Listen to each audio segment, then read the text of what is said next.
Peço a todos que abram a palavra de Deus na primeira carta do apóstolo Paulo aos Coríntios. E em continuação, portanto, a exposição desse livro, nós iremos ler do verso 1 até o verso 11. Primeira carta do apóstolo Paulo aos Coríntios.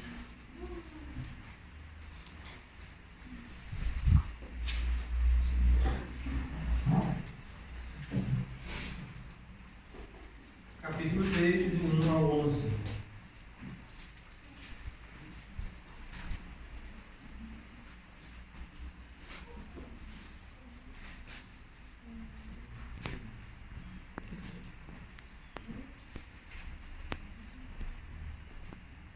Diz assim a palavra de Deus: aventura-se algum de vós, tendo questão contra outro, a submetê-lo a juízo perante os injustos, e não perante os santos?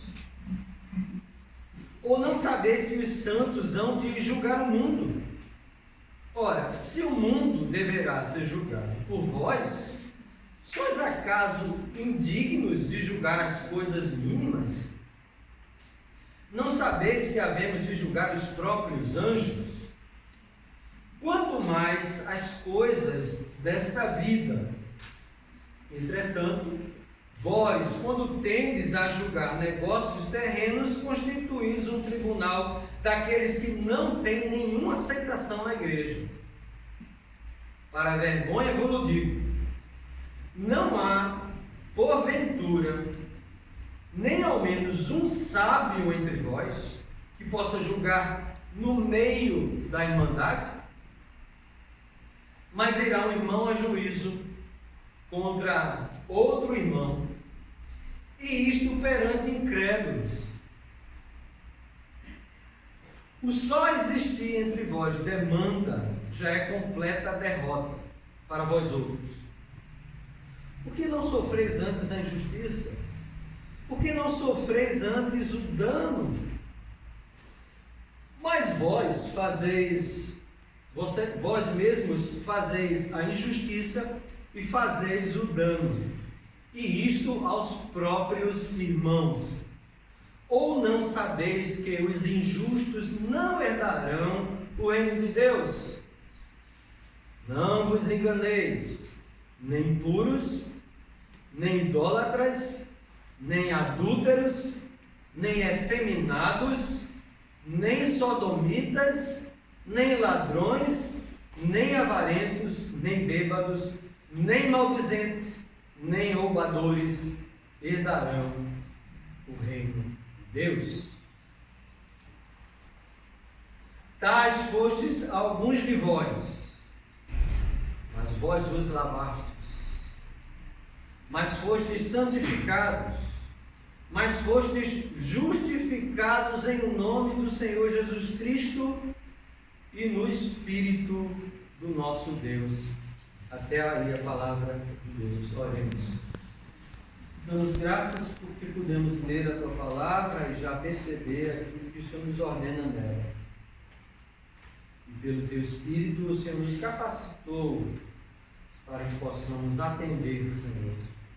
Mas como há uma luta intensa entre a carne e o Espírito, nesta nossa nova natureza que o Senhor nos deu, nos inclinando a fazer a Tua vontade.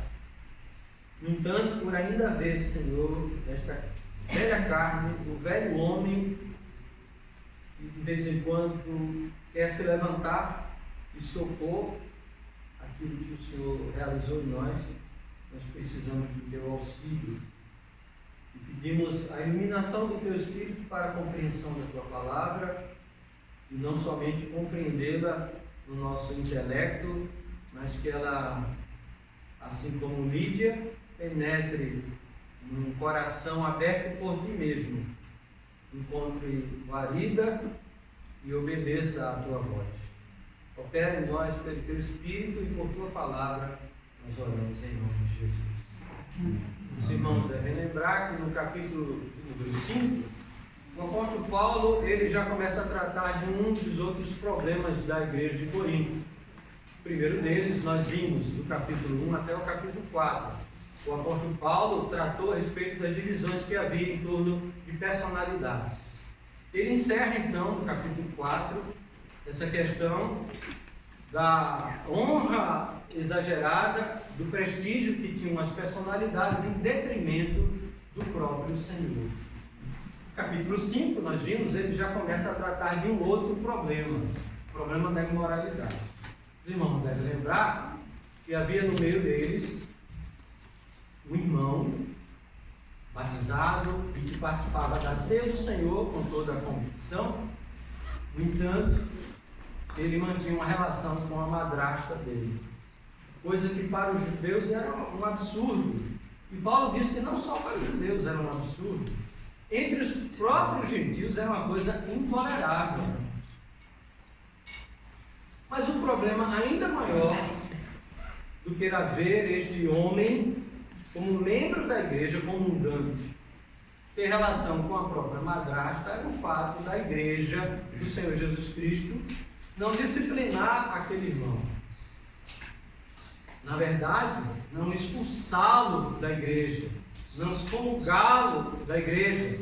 Então o apóstolo Paulo adverte aos irmãos a respeito disto e ele próprio toma a iniciativa, não a iniciativa pessoal pelo poder que lhe foi concedido, mas em nome do Senhor e pelo poder do Senhor, reunindo eles, ou seja, a liderança da igreja, a igreja como um todo, Corinto, e ele próprio, o apóstolo Paulo, que estava distante, estava em Éfeso, em espírito, ele, juntamente com a igreja, ele expulsa o malfeitor.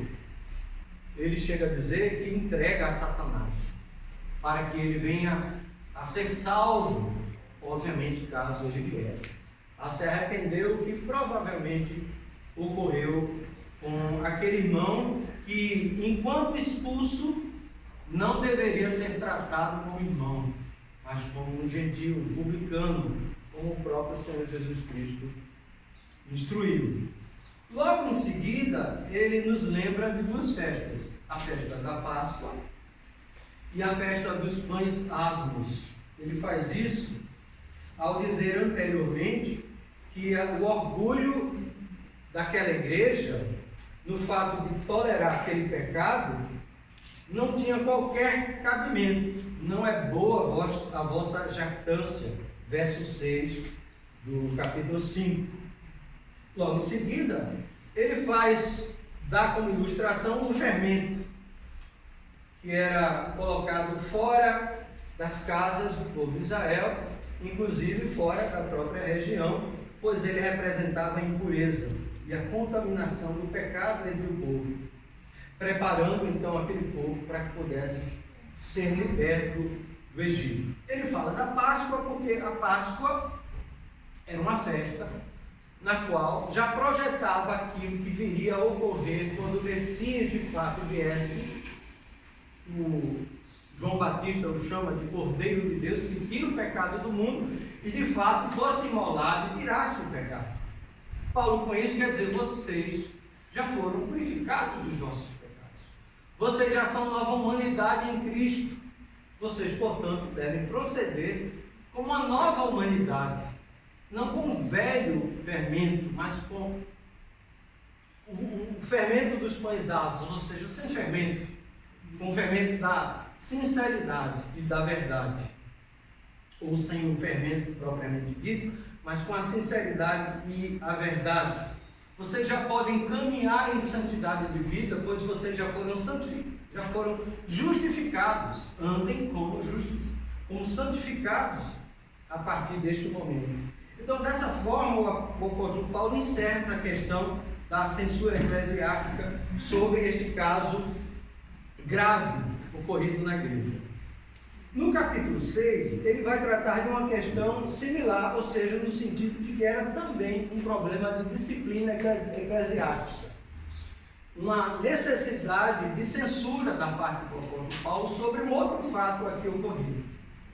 Outro fato aqui ocorrido, e que a igreja deveria despertar para agir corretamente, era que havia dois irmãos naquela comunidade em que um colocou o outro na justiça comum, na justiça civil, para resolver um problema entre eles. Provavelmente um problema de ordem material, quem sabe de ordem financeira, quem sabe um terreno que o outro não pagou, ou coisas relacionadas a alguma possessão financeira, algum terreno, alguma propriedade. Ele não é específico aqui, mas havia uma discórdia entre esses irmãos, e um destes colocou esse outro irmão na justiça comum para ser julgado.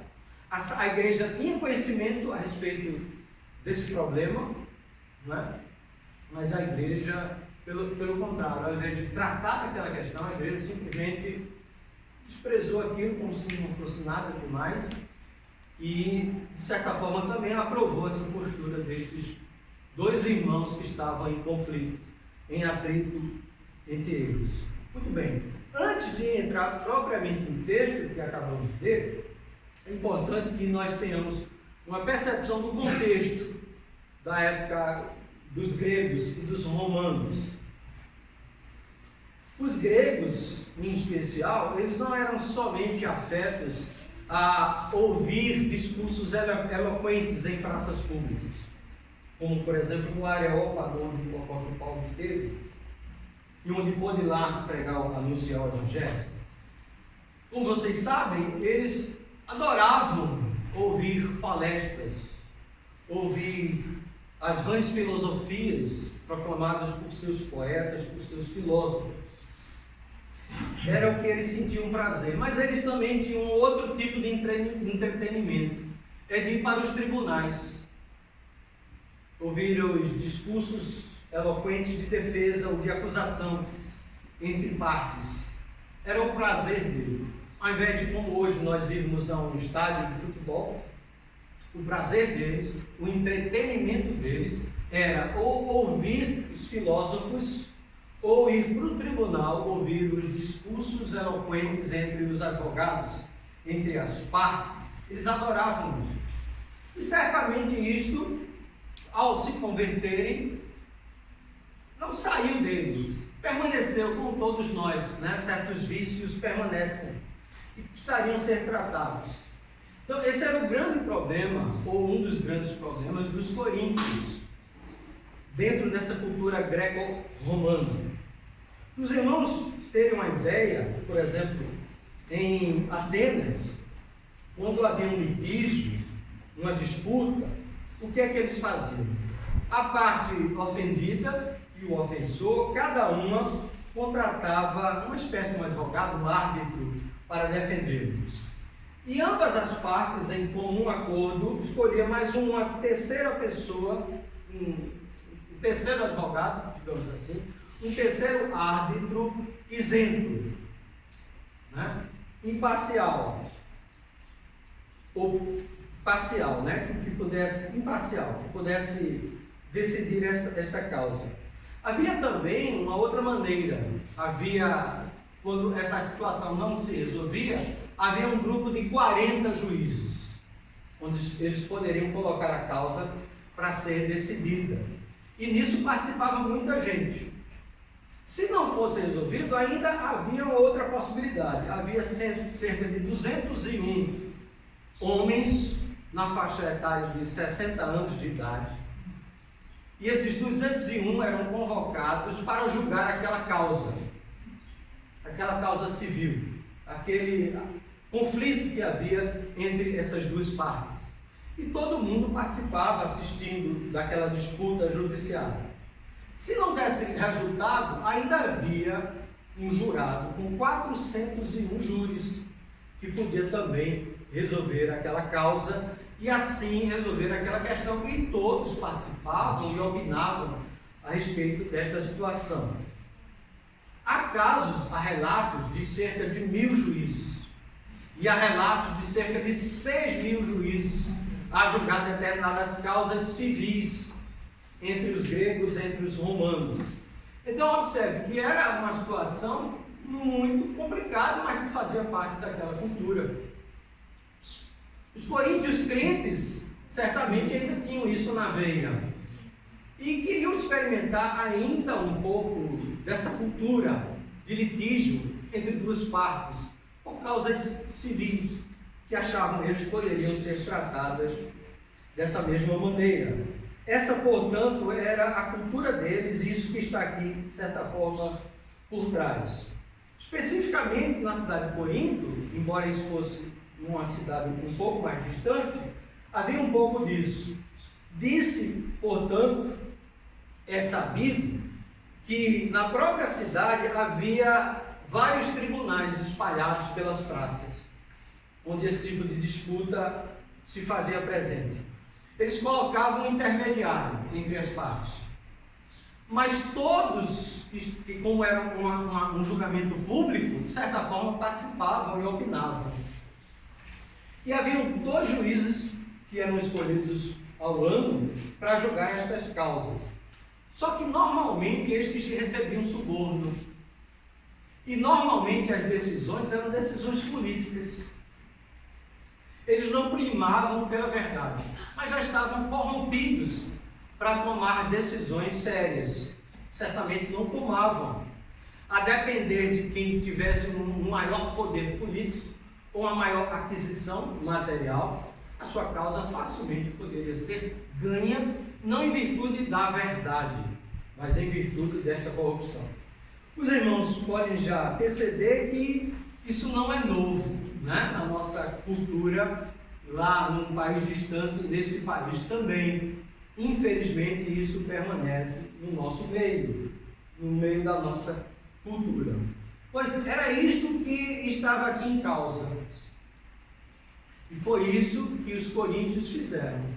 Ao invés de tratar da questão, de assumir a responsabilidade, eles colocaram as responsabilidades sobre isso, sobre o mundo, sobre os gentios, sobre os injustos, que é o que o apóstolo Paulo vai dizer aqui.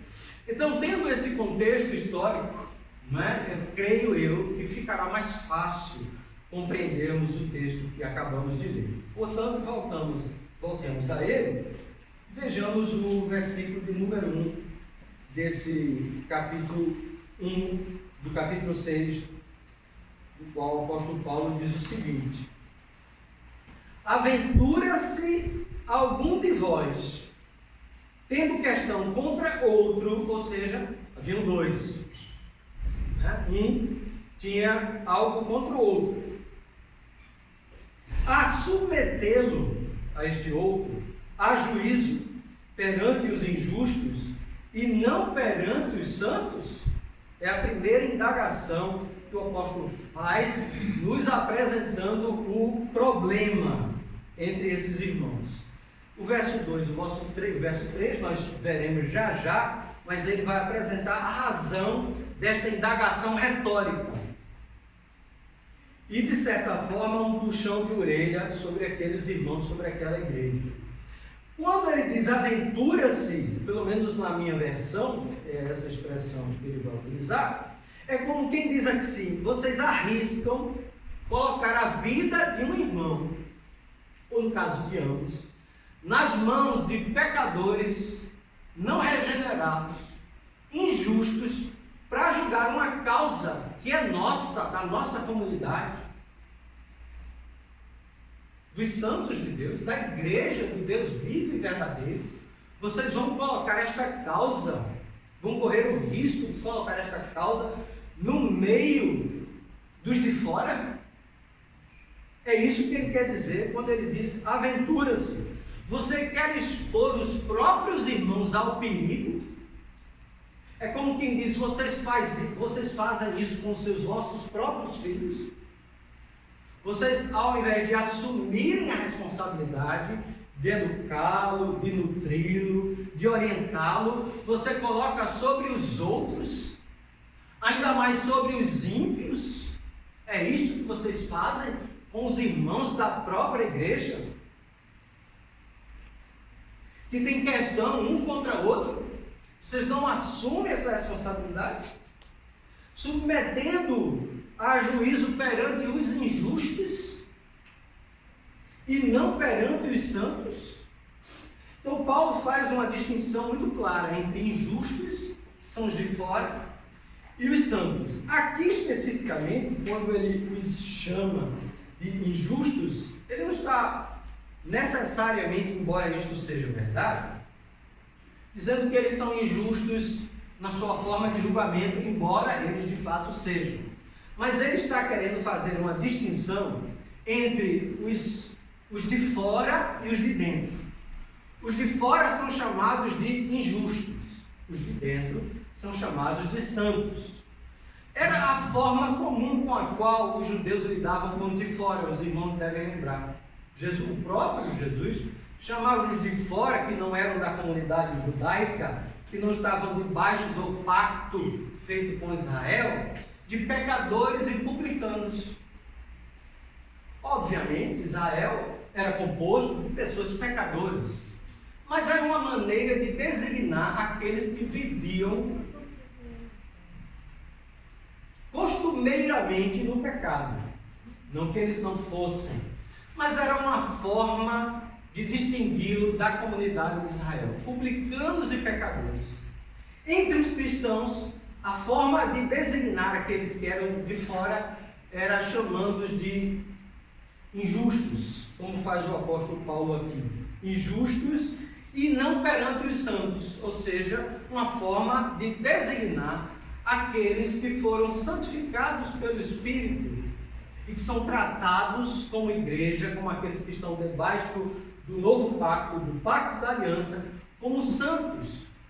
É a forma costumeira. Os irmãos devem lembrar que em todas as cartas, ou em quase todas, os apóstolos tratam ou chamam a igreja para a qual ele dirige a carta como os santos que estão em Éfeso, os santos que estão em tal lugar. Inclusive, as crianças que fazem parte da comunidade são chamadas de santos. O apóstolo Paulo, no capítulo 7, vai fazer esta referência. Portanto, é uma distinção entre injustos e santos, ou seja, os de fora e os de dentro da igreja. O apóstolo Paulo puxa a orelha deles, dizendo que era uma questão que os santos deveriam resolver, e não colocar sobre as autoridades civis, a quem ele chama de injustos, e que na prática, de fato, pelo exemplo que foi dado no contexto histórico, eram, de fato, injustos. A razão disso ele vai nos dar no verso 2 e 3. Portanto, ele começa nos dando o problema em si, nos apresentando o problema em si, no verso 1. No verso 2 e 3, ele vai nos apresentar a razão dessa queixa, ou desta indagação. Ele faz uma pergunta retórica mais uma vez, e ele vai fazer isso neste capítulo por várias ocasiões. A expressão não sabeis, ou seja, vocês são ignorantes a esse ponto, não receberam nenhuma instrução quanto a isto. Ou não sabeis, verso 2, que os santos hão de julgar o mundo. O contexto é de julgamento. E ele faz a pergunta: vocês não sabem que os santos, os de dentro, vão julgar o mundo? Ora, se o mundo deverá ser julgado por vós, santos, sois acaso indignos de julgar as coisas mínimas? Se vocês foram pelo próprio Deus dado a sentar no seu reino para julgar o mundo, os de fora, vocês são indignos de julgar os de dentro? Uma coisa tão maior do que uma coisa mínima como esta, comparativamente, poderia até ser um problema um pouco mais complexo do que aqui é apresentado. Mas, comparativamente com o fato de que vocês vão julgar os de fora, vocês não querem julgar as coisas mínimas, como este caso de conflito entre dois irmãos? Então, essa é a primeira razão. Os santos irão julgar o mundo. Como é que vocês, numa causa mínima, não querem julgar? Uma coisa de muito menor proporção. Então, essa é a primeira razão pela qual eles estavam agindo erradamente. Verso 3. Mais uma vez, não sabeis. Não sabeis que havemos de julgar os próprios anjos? Ou seja, nós não vamos julgar apenas os homens, os de fora. Nós vamos julgar os anjos. certamente uma referência aos anjos não eleitos, certamente uma referência aos anjos caídos, certamente uma referência a Satanás e aos seus, e não aos anjos eleitos, aqueles que não caíram. Pois o apóstolo diz que nós vamos julgar não somente os de fora, o mundo, os homens, como nós iremos julgar os anjos caídos, né? Não sabeis que havemos de julgar os próprios anjos, quanto mais as coisas desta vida. Quanto mais. Isso que vamos julgar de fato, não é? Os anjos, e quanto mais as coisas desta vida, como esta, do conflito entre dois irmãos dentro da igreja. Quanto mais estas coisas, não é da nossa alçada, da nossa responsabilidade fazer, julgar, vocês entregam ao de fora. Então vejam um absurdo. Agora, um esclarecimento, claro.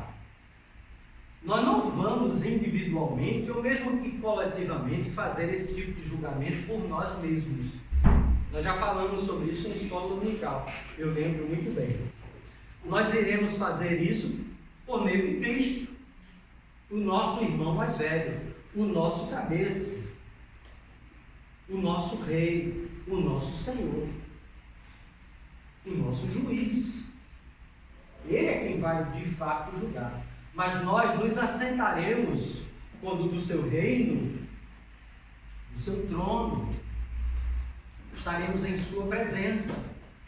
Jesus Cristo faz referência às 12 tribos de Israel, aos 12 apóstolos, a Israel, como julgando as 12 tribos de Israel, uma expressão que certamente designa todo aquele que está debaixo do pacto, inclusive nós, que somos o novo Israel.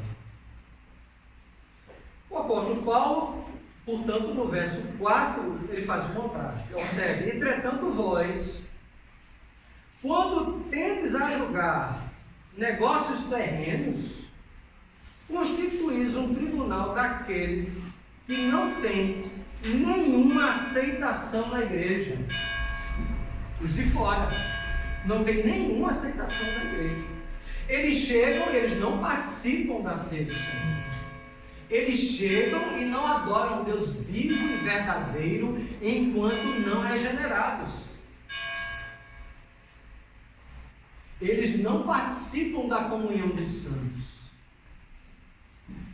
E vocês estão dando a eles a tarefa, o dever e o direito e a honra de julgar um caso interno entre vós, colocando sobre aqueles que não têm nenhuma aceitação.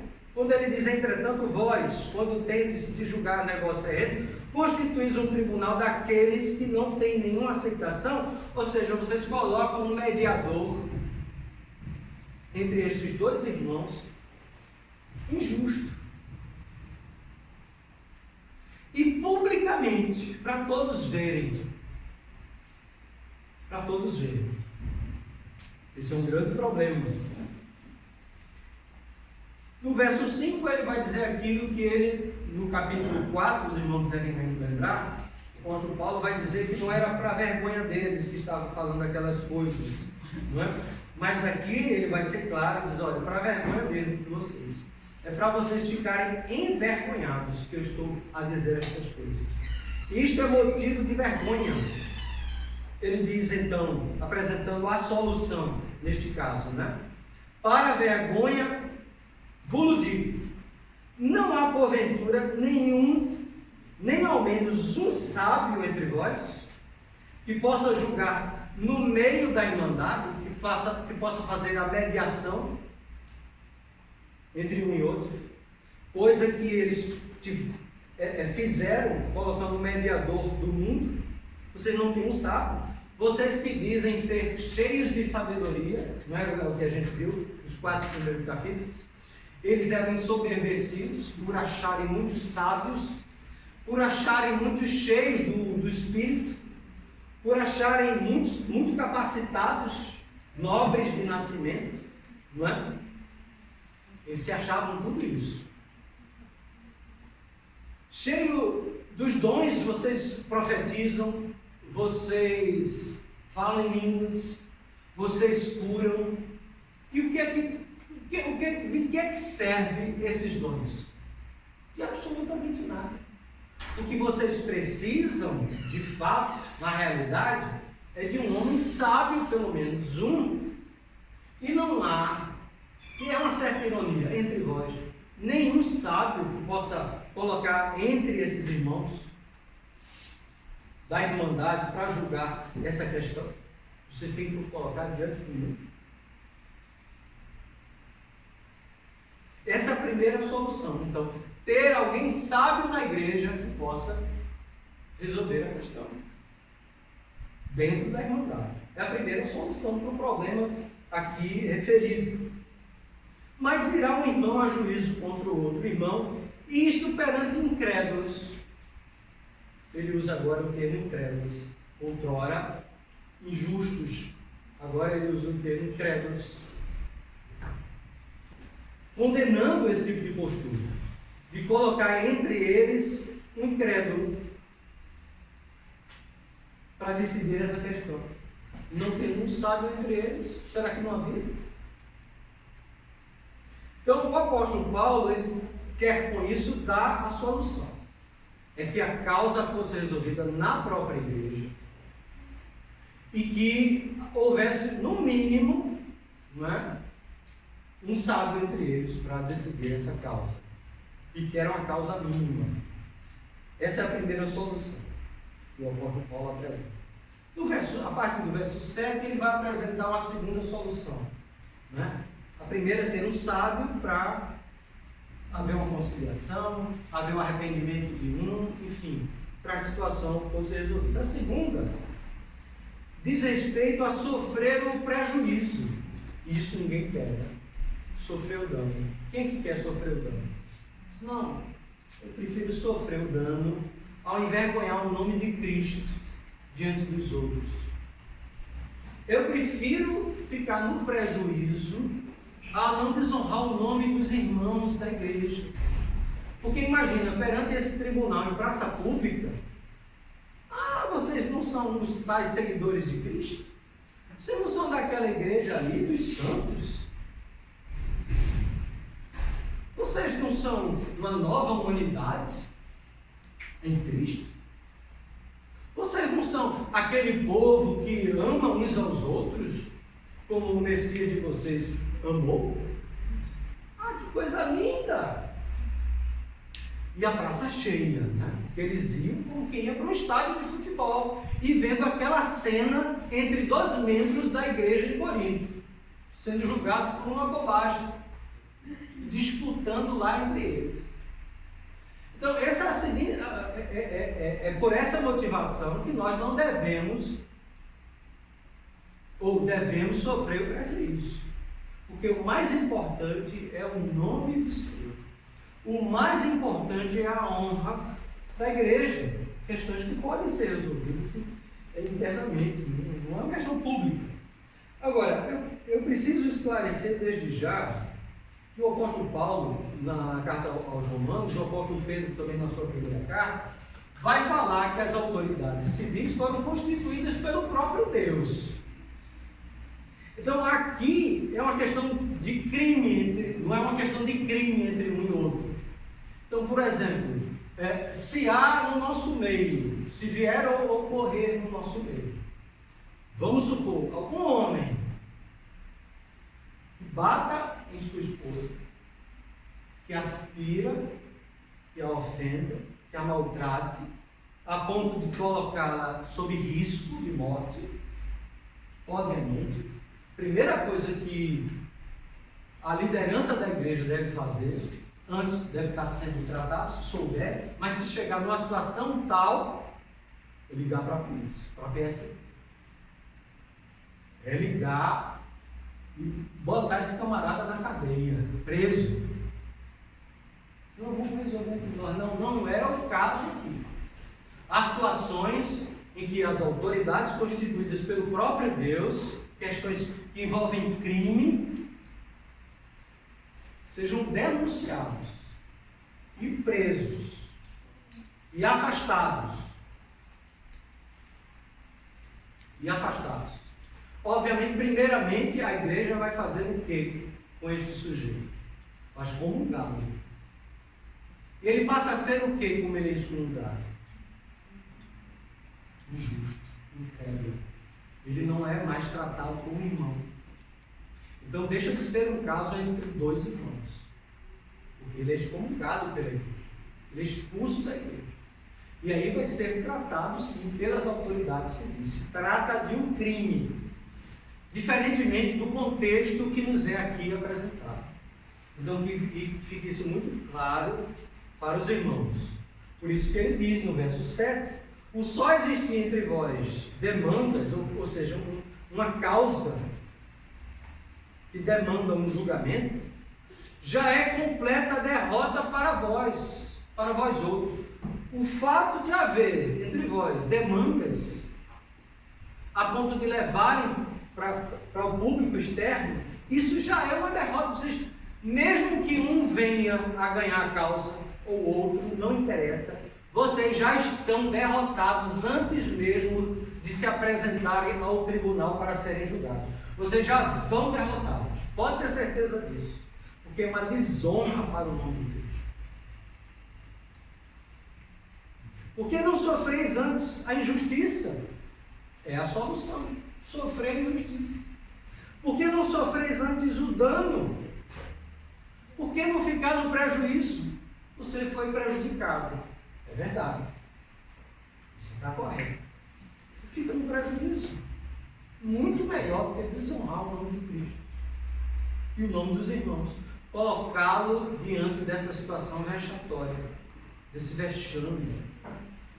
Fique no prejuízo. É muito mais vantajoso, porque Jesus Cristo assim o fez.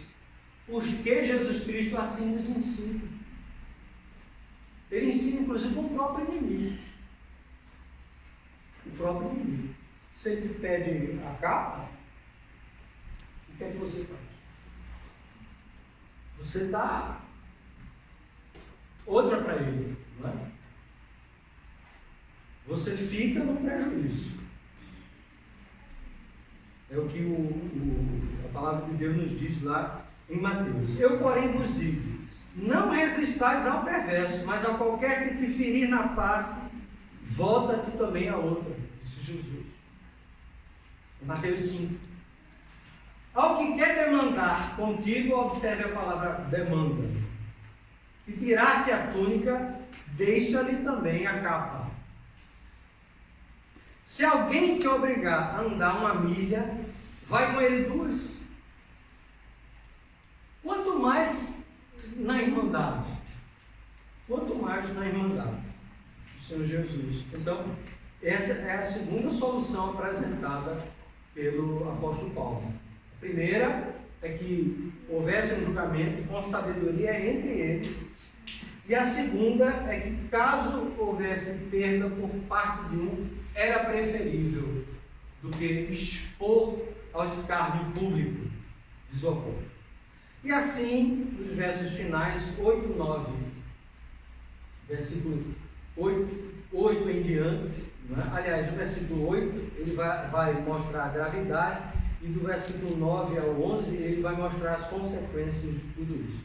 Verso 8, ele vai mostrar a gravidade da omissão por parte daquela igreja. Mas vós mesmos fazeis a injustiça e fazeis o dano ao colocar, ou deixar, ou tolerar essa situação. E isto aos próprios irmãos, invertendo a situação do julgamento. Vocês colocam a causa da igreja sob o julgamento dos de fora, não é? O julgamento dos de fora. Vocês estão colocando a causa da igreja sob o julgamento dos de fora. E no verso anterior, no capítulo anterior, eles queriam fazer o contrário. Né? Eles queriam julgar o oposto do que o apóstolo Paulo fala aqui nesse verso. Eles queriam fazer uma inversão completa de valores. Ele diz, portanto, as consequências a partir do verso 9. Ou não sabeis que os injustos termo que ele utilizou lá no verso inicial, não herdarão o reino de Deus. Eles não herdarão o reino de Deus. Obviamente, quando ele vai referir aos injustos aqui, e vai dar uma série de pecados relacionados àquela cultura em especial, mas também nos dias de hoje, o apóstolo Paulo, ele faz referência àqueles que vivem na prática destes pecados, porque há a possibilidade dos crentes incorrerem nesses mesmos pecados e se arrependerem, não é verdade? E serem perdoados. Mas aqui é uma referência àqueles que vivem na prática dos pecados que ele vai fazer menção. Observe: ou não sabeis que os injustos não receberão por herança e não por mérito o reino de Deus, porque nós não vamos receber por mérito, mas por herança, como filhos de Deus, e não por mérito. Portanto, não é porque eles não mereçam, porque nós também não merecemos. São heranças que receberemos, por parte do próprio Pai.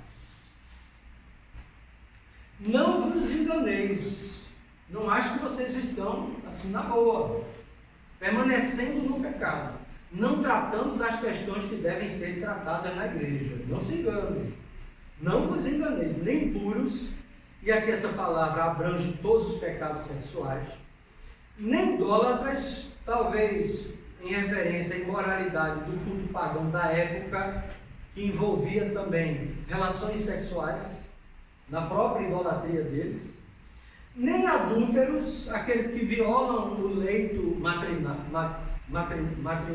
matrimonial, nem efeminados, nem sodomitas. A distinção entre efeminados e sodomitas é a seguinte: efeminados, literalmente, são macios. Os macios, hoje a gente usa outro termo, né, para os efeminados. Literalmente são os macios, os efeminados.